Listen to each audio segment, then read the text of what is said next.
오늘 우리에게 주시는 하나님의 말씀은 느헤미야 9장 27절에서 31절입니다. 주님께서는 그들을 원수들의 손에 내맡기시어 억압을 받게 하셨습니다. 그러나 억눌림을 받고 주님께 부르짖으면 주님께서는 하늘에서 들으시고 그들을 끔찍이도 불쌍히 여기시어 원수의 손아귀에서 그들을 건져낼 구원자들을 보내주시곤 하셨습니다.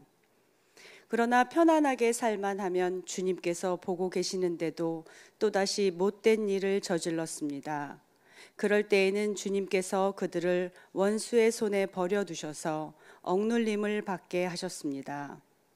그러다가도 다시 돌이켜 주님께 부르짖기만 하면 주님께서는 하늘에서 들으시고 불쌍히 여기시어 구하여 주시곤 하셨습니다. 돌이켜 주님의 율법대로 바로 살라고 주님께서 엄하게 타이르셨지만 그들은 거만하여 주님의 명령을 따르지 않았습니다. 지키기만 하면 살게 되는 법을 주셨지만 오히려 그 법을 거역하여 죄를 지었습니다. 주님께 등을 돌리고 목이 뻣뻣하여 고집을 버리지 못하였으며 복종하지 않았습니다. 그러나 주님께서는 여러 해 동안 참으셨습니다. 예언자들을 보내시어 주님의 영으로 타이르셨지만 사람들은 귀도 기울이지 않았습니다. 하는 수 없이 주님께서는 그들을 여러 나라 백성에게 넘기셨습니다. 그러나 주님께서는 은혜로우시며 사람을 불쌍히 여기시는 하나님이시기에 멸망시키지도 않으시고 버리지도 않으셨습니다. 이는 하나님의 말씀입니다. 좋으신 우리 주님의 은총과 평강이 교회 여러분 모두와 함께 하시길 빕니다. 겨울이 깊어가고 있는데요. 소환절기는 지나가고 이제 내일이면 대한이 시작됩니다. 옛말에 그런 얘기가 있죠. 대한이 소환집에 올라갔다 얼어 죽었다 이런 말도 있고요. 또 소환에 얼었던 얼음이 대한이면 풀린다 이런 말도 있습니다. 뜻으로 새기자고 한다면 소환은 작은 추위이고 대한은 큰 추위인데 사실은 대한 때가 오히려 봄에 가까운 때라고 여깁니다. 대한절기가 지나고 나면은 입춘이 다가오는 거니까 입춘까지도 얼마 남지 않았습니다. 겨울의 끝자락이 다가오는 것처럼 느껴져서 조금 좋기도 합니다. 날이 조금 풀리면서 요즘은 요 며칠은 괜찮습니다만은 그 대기 질이 좋지 않아서 미세먼지가 뿌연 모습을 보면 늘 마음이 좀 안 좋았습니다. 효창공원 쪽을 이렇게 넘어오다 보면은 남산이 보이는데 남산 타워 있는 쪽이 거의 보이지 않을 정도로 미세먼지가 많을 때도 있고 또 미세먼지가 말끔하게 거친 날은 청명하게 보이면 아주 가깝게 느껴지기도 합니다. 대기질에 따라서 거리 감각이 달라진다는 걸 느끼게 되는데요. 그런 뿌연 하늘 대기를 바라볼 때마다 마음속에 이런 꿈을 꾸게 됩니다. 날은 이렇더라도 오늘 만나는 이들의 얼굴에서 청량한 기운을 볼 수 있으면 참 좋겠습니다. 맑은 얼굴과 만나고 싶습니다. 이게 제 마음의 소원입니다. 맑은 얼굴. 이것은 어렵고 난감한 일이 없기 때문에 늘 행복하기만 한 사람들만 맑은 얼굴 갖는 것은 아니고 어려움이 많더라도 어려움에 짓눌리지 않는 사람들, 내면 속에 그 밝음을 간직한 사람들이 언제나 평화로운 그런 모습을 보여주기도 합니다. 제가 요즘 거울을 통해 제 얼굴을 안 봅니다. 보기 싫어요. 가끔 어디에 가면은 이제 저보고 사진을 같이 찍자고 하는 분들이 있는데 그래서 이렇게 이제 서 있으면은 처음 보는 분들하고 사진 찍으려니까 어색하기도 하고 그런데 웃으세요 그러면 웃긴 웃는데 좀 자신이 없어요. 그런 느낌이 들 때가 아주 많이 있습니다. 저는 유대인들이 우리에게 들려주고 있는 기도를 매우 좋아합니다. 어떤 얘기냐면은 우리는 기적들 사이를 앞 못 보는 사람들처럼 그저 스쳐 지나갑니다 하고 말합니다. 걷지 못하던 사람이 걷고 죽은 사람 살아나는 이런 기적 말고 내 옆에 당신이 있다는 것도 기적이고 또 내가 새소리를 들을 수 있다는 것도 기적이고 또 아직은 피어났는지 모르겠습니다만 눈 속에서 복수초가 피어난다든지 설강화가 피어난다든지 이런 모습들이 기적인데 그런 기적들 속을 앞을 보지 못하는 사람처럼 무심히 지나간다 하는 얘기입니다. 우리 속에 뭔가로 가득 차 있기 때문에 그럴 거라고 생각을 합니다. 오늘 우리는 지옥도를 목격하면서 살고 있는지도 모릅니다. 20세기 아주 위대한 영성가인 토마스 몰튼이라고 하는 분이 계신데 그분은 지옥을 이렇게 설명을 했습니다. 지옥이라고 하는 것은 서로 미워하는 마음 이외에 공통점이 없는 사람들의 모임이 지옥이래요. 그런데 지옥의 또 다른 특색이 뭐냐면 서로에게서 떠날 수도 없다는 데 있어요.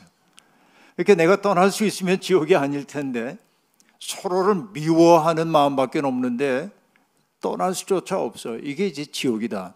그렇게 보면 오늘 우리는 날마다 지옥도를 목격하며 살고 있습니다.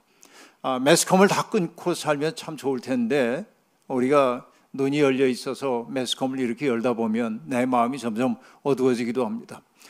저는 SNS를 끊었습니다. 왜냐하면 내 마음이 너무 힘들어져서 끊고 이렇게 지내고 있는데 그래도 간간히 들려오는 소리들을 들어보면 내 마음이 이렇게 덜컥덜컥 내려앉을 때가 아주 많이 있습니다. 현실 외면하려고 하는 것은 아니고 그것이 나를 따뜻하게 만들지 못한다는 생각이 들기 때문에 그렇습니다. 사람들 가운데는 남을 저주하는 말, 미워하는 말, 냉소하는 말, 비꼬는 말을 자유자재로 구사하고 있는 분들이 있습니다. 어디 대학에 그런 전공과가 있는지도 모르겠습니다. 정말 능수능란하게 그런 말들만 골라가지고 하고 남에게 상처 입히는 말을 정말 잘 찾아내는 사람들이 있습니다. 천부의 재능이라고 할까요? 그들의 언어가 세상을 따뜻하게 만들지 못하는 게 사실입니다. 그렇기 때문에 이런 시대일수록 보수적으로 들리는지 모르지만은 정말 믿음의 사람들이 필요하다. 믿음이라고 하는 것은 여러분 어떤 것일까요? 다양한 믿음에 대한 규정이 있을 수 있겠습니다만은 오늘은 이렇게 얘기하겠습니다. 하나님과 생생한 접촉을 유지할 수 있는 능력이 믿음이다. 그 얘기.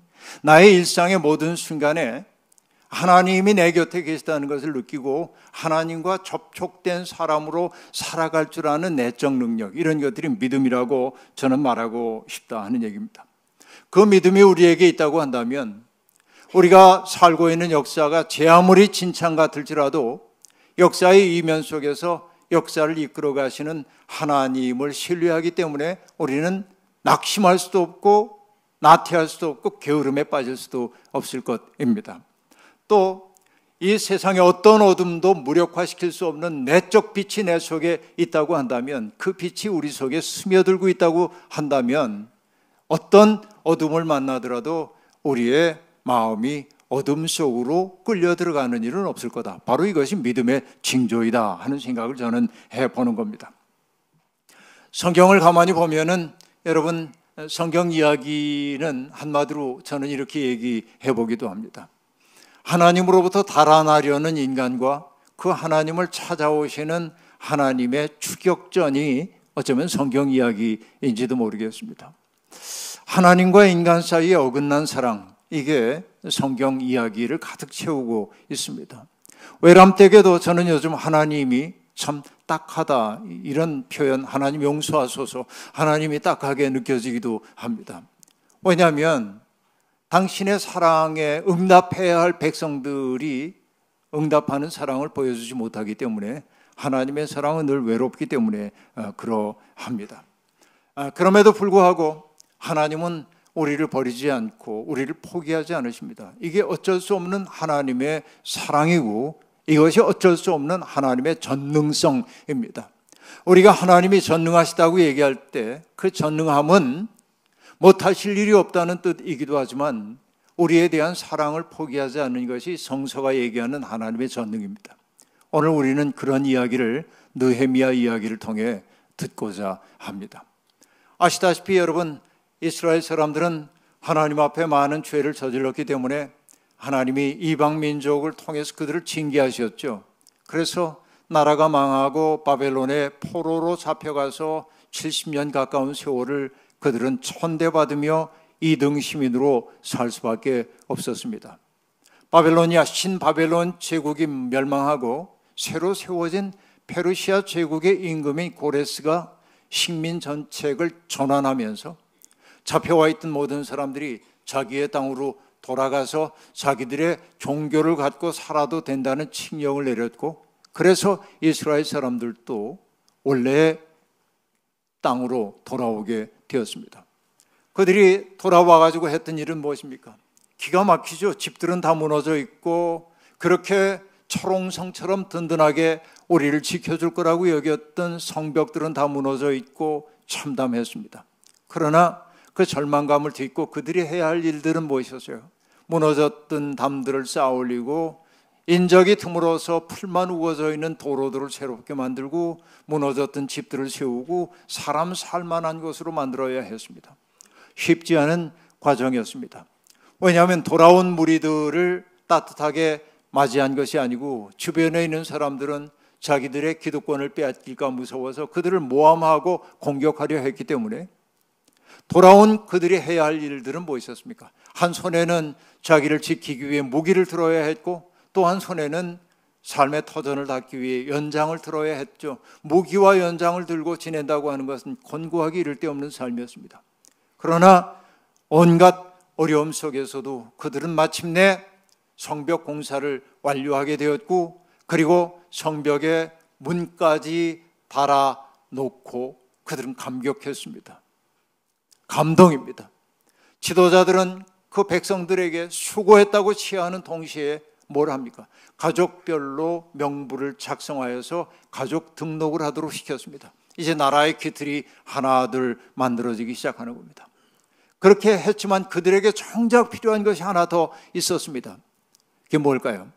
그들의 마음을 하나로 묶어낼 수 있는 그들의 공통 정체성의 어떤 뿌리를 만드는 일이 무엇보다도 필요했던 것이죠. 그래서 백성들은 학자인 에스라에게 부탁했습니다.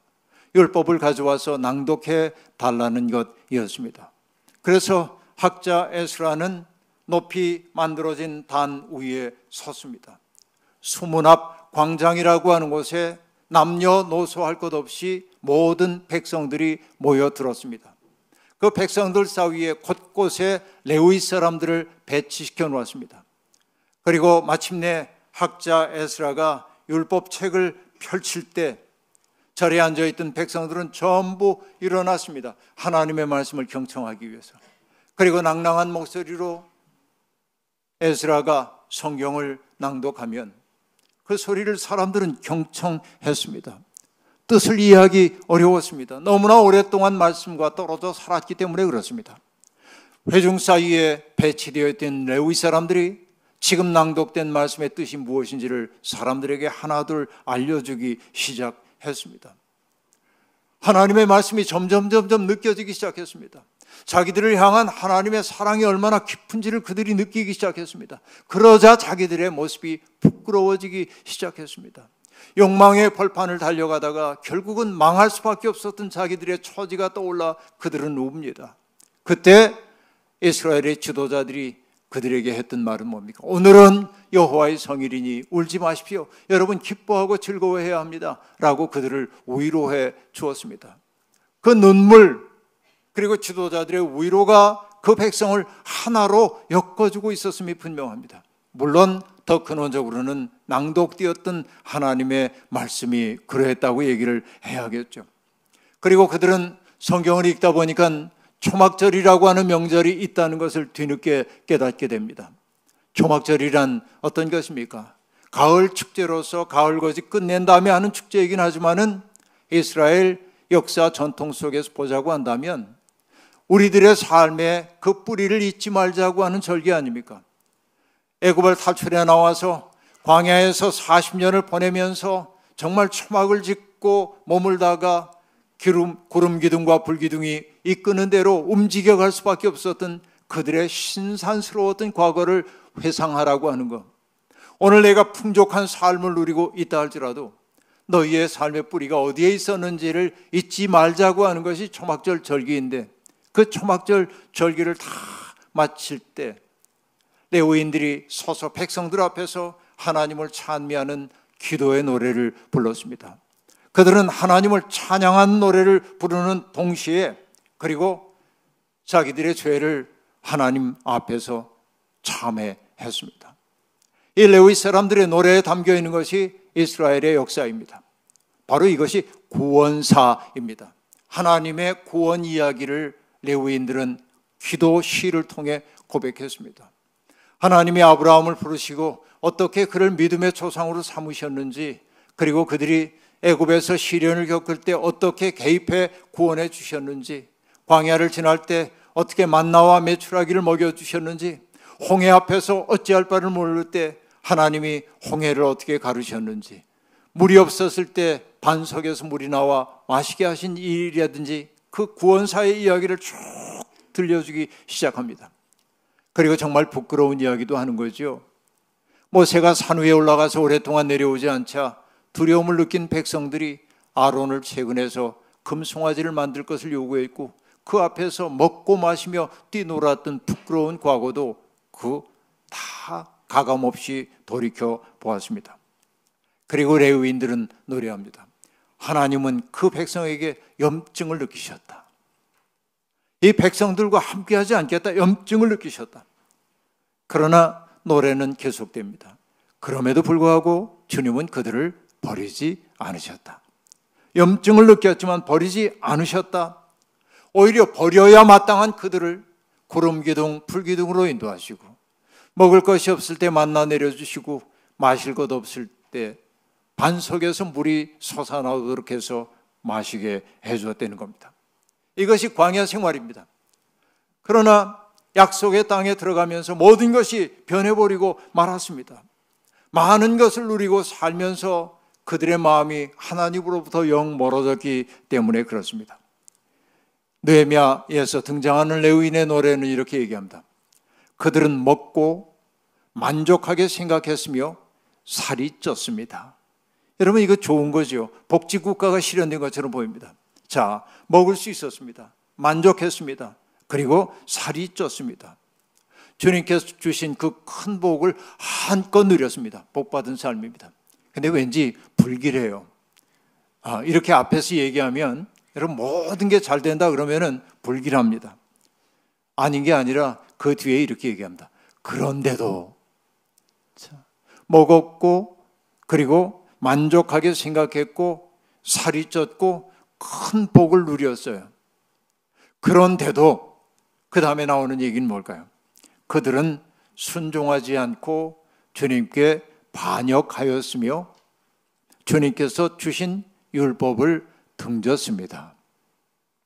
주님께로 돌아가라고 타이르던 예언자들을 죽이기까지 하였습니다. 이렇듯 엄청나게 주님을 욕되게 하였습니다. 여러분, 짤막한 문장 속에 담겨있는 이 극단적 대비를 보십시오. 먹었습니다. 마음이 흐뭇했습니다. 살쪘습니다. 큰 복을 누렸습니다. 그런데 그들은 어땠다고요? 하나님을 순종하지도 않았고요. 오히려 반역했고요. 율법을 등졌고요. 예언자들을 죽였고, 그것이 결국 뭐로 나타납니까? 하나님을 모욕하는 일로 나타났다. 이렇게 말합니다. 복이 시험이 될 수 있음을 여실히 보여주고 있는 것이죠. 하나님은 그들을 징계하셨습니다. 그들을 원수의 손에 넘겨 억압을 받게 하셨습니다. 바로 이것이 바벨론 포로 생활이라고 보면 되겠습니다. 그런데 하나님은 그 백성들이 부르짖기만 하면 구원자들을 보내셔서 그들을 구원해 주셨습니다. 레위인들은 그것을 뭐라고 얘기하냐면 끔찍이도 불쌍히 여기셔서, 끔찍이도 불쌍히 여기셔서 구원자를 보내 억압에서 건져내셨다는 거예요. 그런데 뭡니까? 역사는 반복되죠. 그 어려움이 지나가고 평안함이 찾아오면 또다시 못된 일을 저질렀습니다. 이게 어쩔 수 없는 인간의 버릇입니다. 모세는 일찍이 출애굽 공동체에게 하나님의 율례와 법도와 명령을 지켜야 한다고 말하면서 이렇게 출애굽 공동체에게 명령했습니다. 당신들이 배불리 먹으며 좋은 집을 짓고 거기에 살지라도, 당신들의 소와 양이 번성하고 은과 금이 많아져서 당신들의 재산이 늘어날지라도, 혹시라도 교만한 마음이 생겨서 당신들을 이집트 땅 종살이하던 집에서 이끌어내 주신 당신들의 하나님을 잊어버리는 일이 없도록 하십시오 라고 말합니다. 아직은 가나안 땅에 들어가기도 전인데 지금 모세가 하고 있는 얘기가 뭐냐면 그 땅에 들어가서 당신들의 삶이 평안해지면 틀림없이 하나님을 잊게 될 터이니 오늘 내가 하는 이 이야기를 명심하라고 얘기하고 있습니다. 모세는요, 혹시라도라는 단어를 쓰고 있습니다. 근데 여러분, 우리 통속적으로 하는 얘기 있잖아요. 혹시가 역시나. 그죠? 가정법으로 얘기했지만은 여러분, 풍요로움의 유혹이 있어요, 사람들은. 왜냐하면 내가 풍요롭고 내가 만족하게 여기면은 내가 굉장히 잘한 것처럼 여기는 게 인간의 버릇이기 때문에 그렇습니다. 근데 여기 여러분, 성경이 명확하게 보여줍니다. 풍요로운 삶이라고 하는 것은 교만한 마음으로 넘어가도록 되어 있고, 교만한 마음은 결국 하나님 망각으로 이어진다는 것입니다. 이게 기가 막힌 하나의 통로라고 볼 수 있습니다. 여러분, 하나님 잊음의 시작은 무엇이겠습니까? 하나님의 말씀에 더 이상 귀를 기울이지 않는 데 있습니다. 듣지 않는 것이 여러분, 하나님 망각의 시작입니다. 여러분, 우리도 살다 보면 누군가를 만나면 불쾌해져 헤어지는 사람도 있고 기분 좋아 헤어지는 사람도 있습니다. 내가 만나서 그 사람과 만나 행복했던 경험을 대부분 보면 그 사람이 내게 많은 얘기를 해줬기 때문이 아니라 그가 내 얘기를 잘 들어줬을 때, 그렇죠? 마치 이 세상에 나밖에 없는 것처럼 내 얘기 들어줬을 때 나는 아무 인생의 문제 해결되지 않아도 마음이 후련해져서 돌아오곤 합니다. 네, 여러분, 이게 우리의 인생의 경험인데요. 귀를 기울이지 않는 까닭이 뭐냐면 언제나 자기 오름에 집착하기 때문에 그렇습니다. 경청한다는 거, 그거 그렇게 어려운 일입니다. 솔로몬이 왕이 되었을 때 하나님 앞에 기도했고 하나님이 그에게 내가 바라는 게 뭐냐고 물었을 때 솔로몬이 뭘 구합니까? 아주 강건한 군사력을 원하지도 않았고 또 압도적인 그런 물질도 구하지 않았습니다. 명예를 구하지도 않았습니다. 솔로몬이 이렇게 얘기하죠. 주님께서 내게 이렇게 많은 백성을 맡겨주셨는데 내가 지혜롭지 못하다고 한다면 백성들의 옳고 그름을 어떻게 분별할 수 있겠습니까? 그러니까 제게 지혜로운 마음을 주십시오. 이렇게 말합니다. 지혜를 구했다고 얘기합니다. 그런데 여러분, 히브리어로 여기 지혜로운 마음은 사실은 듣는 마음입니다. 샤메라고 하는 그 단어는 귀를 기울여 듣다라고 하는 것입니다. 솔로몬이 구했던 것은 다른 게 아닙니다. 하나님의 말씀을 귀 기울여 듣는 겸허함을 제게 주십시오 하는 얘기고요. 백성들의 신음소리까지도 귀 기울여 들을 수 있는 열린 마음을 내게 달라, 열린 귀를 내게 달라고 그렇게 청했던 것이죠. 그러니까 솔로몬은 그 시대까지만 하더라도 왕에게 요구되고 있는 것이 무엇인지를 명확하게 알고 있었습니다. 자기의 권력이라고 하는 것이 하나님으로부터 비롯됐다고 하는 것, 하나님이 그에게 권력을 주신 까닭은 백성들을 두루두루 잘 살도록 돕기 위한 것이라고 하는 것, 그러니까 스스로 잘난 사람들 말고 어려움을 겪고 있는 사람들에게 눈길을 주고 그들의 신음소리를 들어야 하는 게 정치의 요체라고 하는 사실을 솔로몬은 이해하고 있었던 것이죠. 그렇습니다. 아름다운 사람들은 누구나 다 경청하는 사람이었습니다. 삭개오와 만났던 주님의 이야기를 보십시오. 수많은 사람들이 주님을 에워싸고 있었습니다. 그런데 주님의 눈길은 어디를 향합니까? 뽕나무 위에 앉아있던 삭개오를 바라봅니다. 주변화된 사람입니다. 세리였기 때문에 사람들에게 외면당했습니다. 키가 작은 사람이었습니다. 그에게 주님이 하셨던 말씀은 무엇입니까? 그의 이름을 호명하고 그를 내려오라고 얘기하고 그리고 내가 너희 집에 오늘 묵어야겠다고 손님 되기를 자청하고 있습니다. 주님의 눈길이 향하는 것은 바로 그런 가려져 있는 사람들이에요. 이것이 바로 듣는 마음과 관련된다고 얘기할 수 있겠습니다.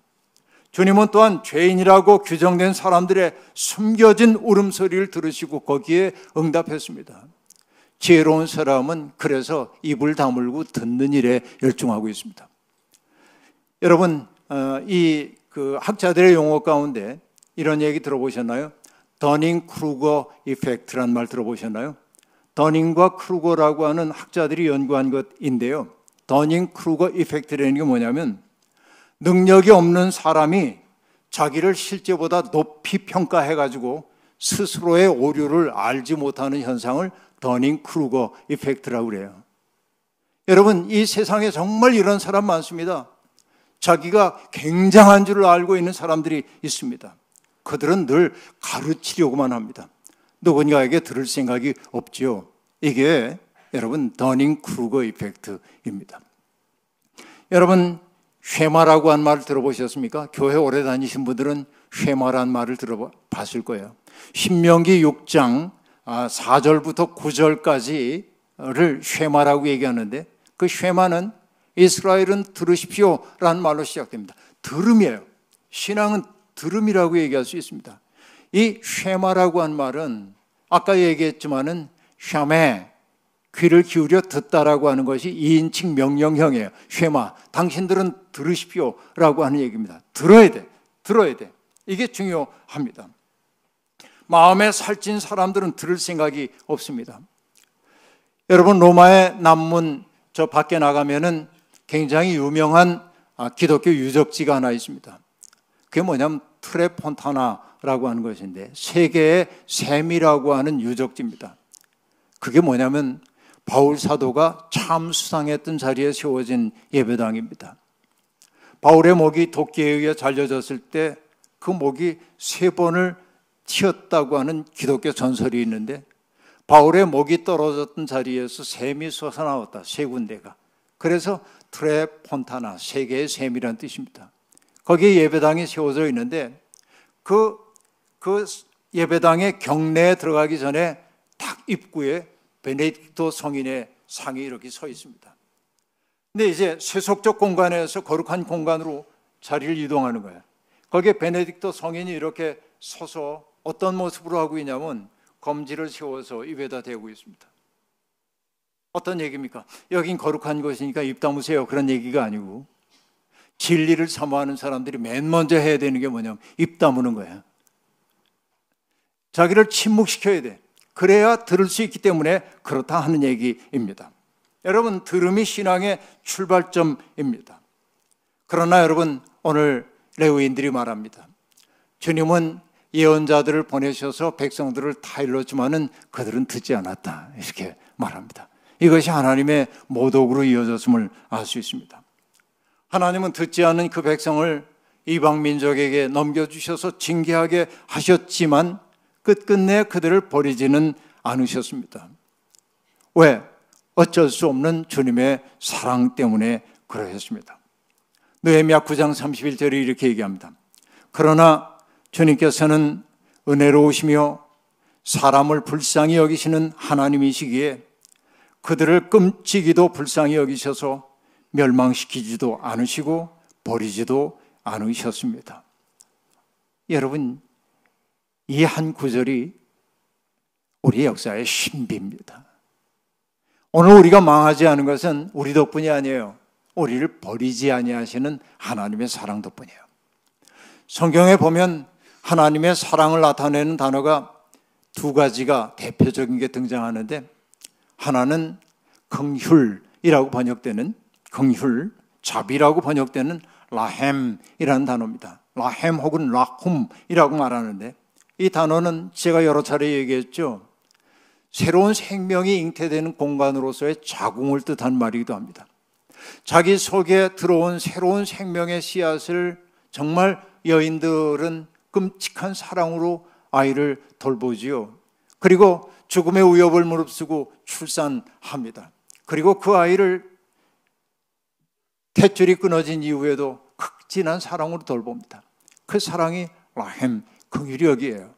그러니까 하나님의 사랑을 나타내는 다른 표현을 알 수가 없었기 때문에 사람들은 바로 자궁이라는 단어를 통해서 하나님의 깊이 깊은 사랑을 나타냈던 것이죠.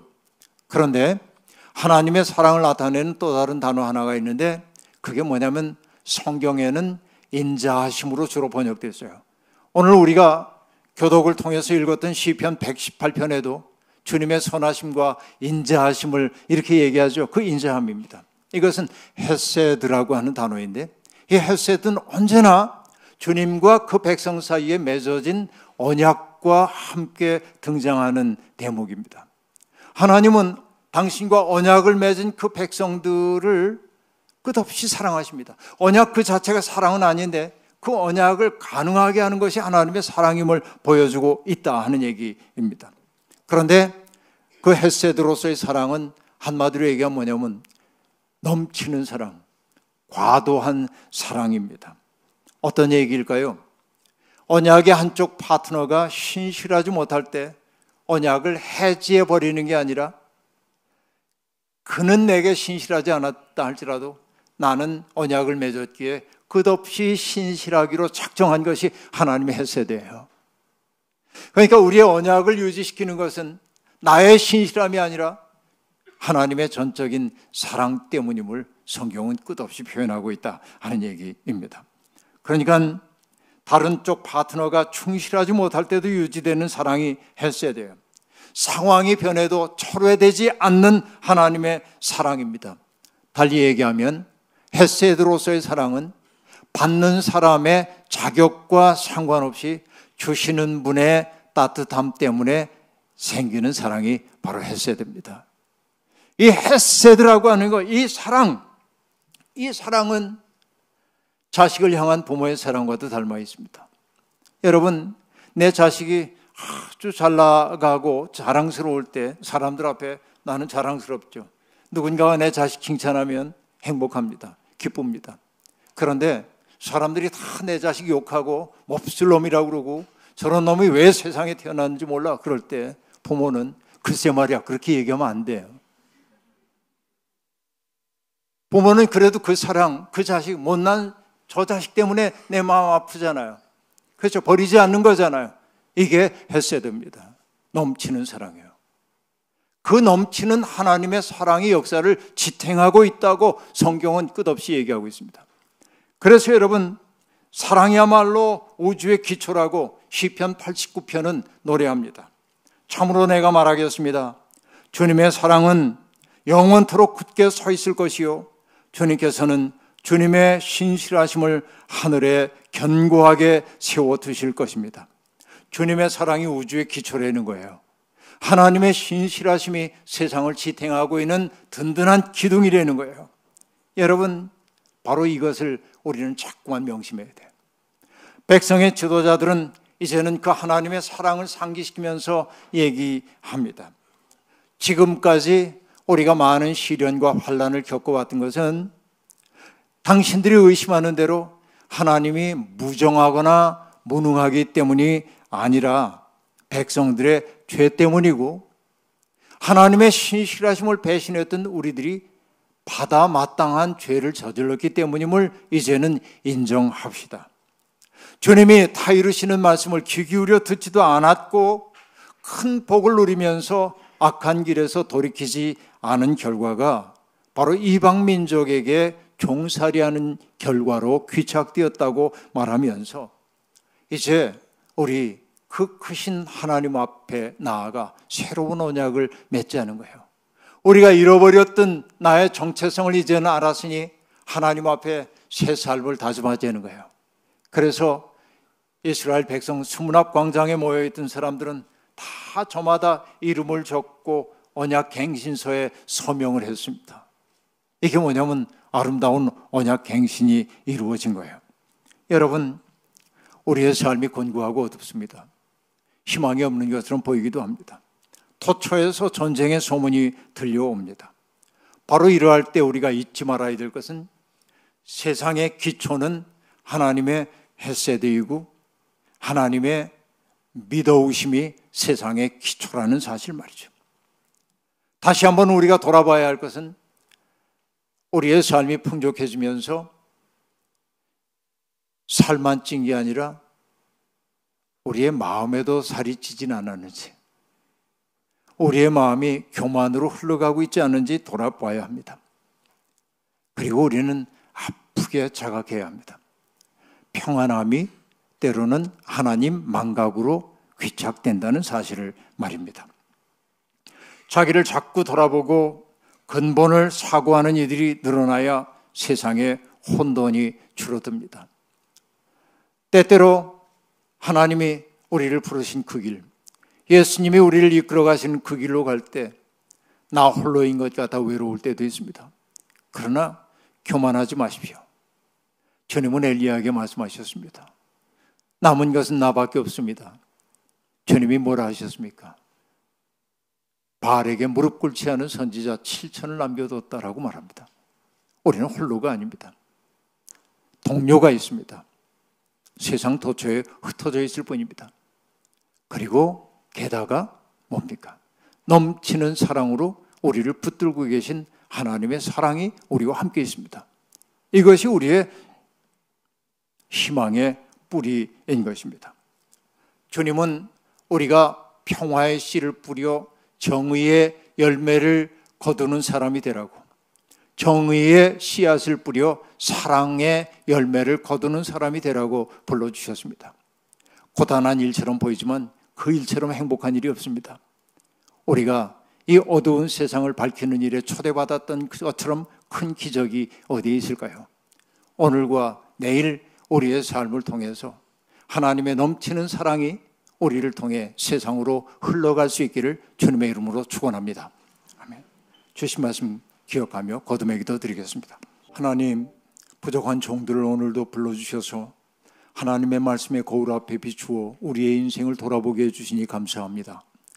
하나님을 염두에 두지 않고 우리의 세상 바라볼 때 우리는 캄캄한 어둠에 에워싸인 것처럼 우리가 그런 어려움을 느낄 때가 많았습니다. 그러나 먹장구름 너머에 푸른 하늘 있는 것처럼 하나님의 사랑이 세상을 지탱하는 기초임을 깨달았습니다. 우리는 그 사랑을 받은 사람들입니다.